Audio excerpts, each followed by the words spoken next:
Nieqfu flimkien infiqu. Hekk kien iġib l-isem ta' 16 jum ta' attivizmu illi kważi waslu fit tmiemhom u li matulhom sar enfasi fuq forum differenti ta' vjolenza domestika illi tolqot faxex differenti ta' soċjetà. Is-Segretarju Parlamentari għall-Ugwaljanza u Riformi Rebecca Buttigieg qalet li għalkemm il-maġġoranza tal-vittmi huma nisa, il-liġi tara li tipprovdi protezzjoni lin-nisa, lir-riġiel, lit-tfal u l-anzjani li jagħmlu parti mill-familja. Qalet li dawn is-16 jum kienu impenjattivi ħafna u l-messaġġ twassal mhux biss permezz tal-mezzi tax-xandir imma anke nifet fil-komunitajiet.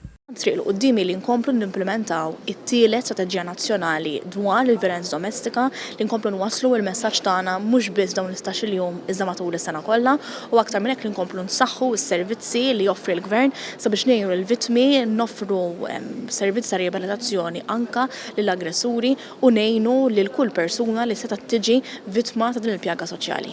Żidet tgħid li fl-ewwel sena tat-tielet Strateġija Nazzjonali kontra l-Vjolenza Domestika twettqu diversi miżuri u beda x-xogħol għall-implementazzjoni ta' 60 miżura elenkati fil-pjan ta' azzjoni. Il-Ministru għall-Politika Soċjali u d-Drittijiet tat-Tfal Michael Falzon għalli s-soċjetà hija xhieda ta' impenn li mxiet il quddiem u qed tirrikonoxxi l-verweġġat marbuta mal-vjolenza. Dr. Lidja Bela qalet li l-kampanja kontra l-vjolenza domestika u dik bażi tal-ġeneru trid tkompli għaddejja matul is-sena kollha sabiex jibqa' jiżdied l-għarfien quddiem din ir-realtà u tkompli tissaħħaħ l-għajnuna lill-individwi li jesperjenzaw u wettqu l-vjolenza. Inqajmu l-għarfien l-għonet li teżisti l-għajnuna, jeżistu s-servizzi professjonali għaliex inutli jkollna servizzi u l-għajnuna meta ma jkunx hemm għarfien dwarha, għalhekk importanti li dak li qegħdin isofru mill-vjolenza domestika jkunu jafu fejn għandhom jirrikorru u tu li l-ħidma tkompli għaddejja.